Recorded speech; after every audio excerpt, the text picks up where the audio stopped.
Today, we're diving into Africa's economic future. And let me tell you, it's a story with everything incredible growth, some really serious risks, and a continental plan so ambitious it could literally reshape global trade.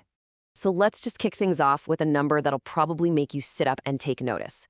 The African Development Bank projects that by 2025, and that's right around the corner, 12 of the world's 20 fastest growing economies will be in Africa. That one stat just completely flips the script on a lot of the old, outdated stories we hear about the continent. And this chart, it really drives that point home. We're looking at a projected GDP growth of 3.9% for Africa, easily beating the world average of 2.8%. So the continent isn't just growing, it's actually becoming a major engine for the entire global economy. The big question is, what's fueling this fire? Okay, so that leads us right into our first big topic. What's behind Africa's economic boom? This isn't something that just happened overnight. It's been building for years, thanks to some really smart strategic shifts. So what's the secret sauce here? Well, it's a mix of a few really powerful ingredients. For starters, a lot of countries are finally moving away from just depending on exporting raw materials. Think about it like this. Instead of just selling cocoa beans, they're now making and selling their own chocolate. They're adding value. On top of that, we're seeing huge investments in things like energy and infrastructure. People and governments are spending more, and it's all backed up by smarter economic policies. It all sounds amazing, right? But, and there's always a but, you have to ask yourself, how solid is this boom really? Is all this incredible growth actually sustainable when you've got all these global and regional challenges popping up? And yeah, that's where we get to the flip side of this whole story. For all the good news, African economies are trying to navigate a real minefield of problems that could honestly throw a wrench in the works.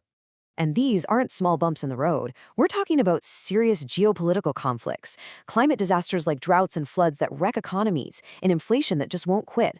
But maybe the biggest risk, the one that kind of ties all the others together, is this massive, crushing weight of public debt. Now, here's where it gets tricky. Over 70% of this external debt is what's called dollar-denominated. So what on earth does that mean? Basically, countries have to pay their loans back in US dollars, not their own currencies. Now, here's the trap. If their local currency gets weaker against the dollar, the amount of money they have to pay back suddenly explodes, even if the loan amount itself never changed. It's a massive vulnerability. And the sheer scale of this is, well, it's mind-boggling. We're talking about over $23 billion every single year just in interest payments. Just think about that for a second. Imagine what that money could do if it was being spent on schools, hospitals, or roads instead of just paying off interest. It's a huge drain.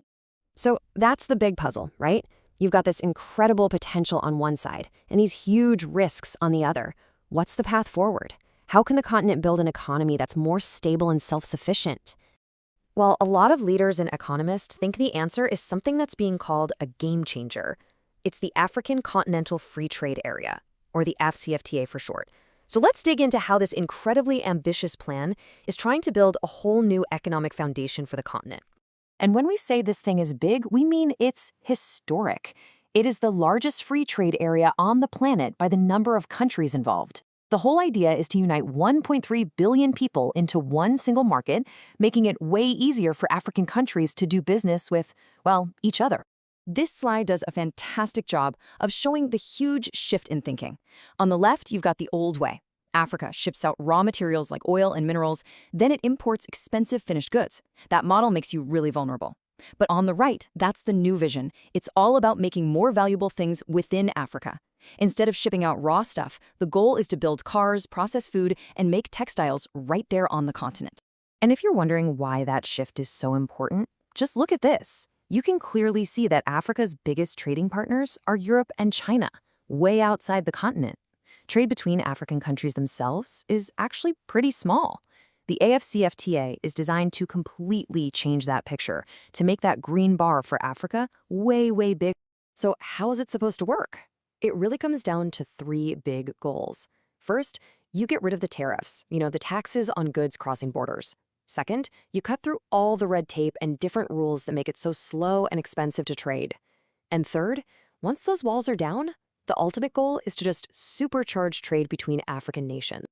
And if they can pull this off, the payoff could be absolutely massive.